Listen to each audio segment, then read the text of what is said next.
প্রিয় মানুষটার সাথে 2 মিনিট কথা বললেই স্বস্তি। যদিও তেলশূন্য পরিবেশে বোধ করতেছি একটু অস্বস্তি। তো যাই হোক, তেলের কথাই চলে আসলো ছন্দে বন্দে, নিত্য আনন্দে।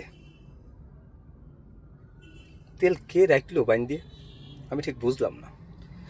তো যাই হোক, যারা এই তেল, মূল্যবান তেলটারে নিয়ে ব্যবসা করতেছেন ভাই, অবশ্যই দেখেন আপনার জন্য আর 10 জন যেন বঞ্চিত না হয়। আপনারা যে নিত্য নতুন একটা সুযোগের পারে থাকেন, এই সুযোগের পারে থাকা থেকে বিরত থাকেন। বাজারে তেলের সংকট আসলেই না, তেলের সংকট আমরা তৈরি করতেছি, আমরাই নিজেরাই স্টক করে রাখতেছি, এভাবেই তেলের সংকট হচ্ছে।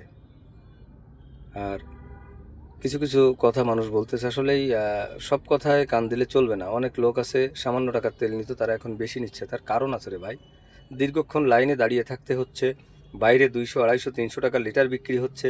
এই জন্য হয়তো বা মানুষ, যে আগে 100 টাকার তেল নিত, সে এখন চেষ্টা করতেছে 500 টাকার কেন, পুরো ট্যাঙ্কি ফুল করার জন্য। এ চেষ্টাটা খারাপ কিছু নয়, তবে খারাপ কিছু হচ্ছে এইটাই যে ওই ট্যাঙ্কির তেল আনলোড করে যদি আবারও কেউ সিরিয়াল দেয়, এইটাই খারাপ। তো এইগুলো করবেন না ভাই, অনুরোধ রইল ব্যক্তিগত। আমি রকি ভাই, আমার পক্ষ থেকে।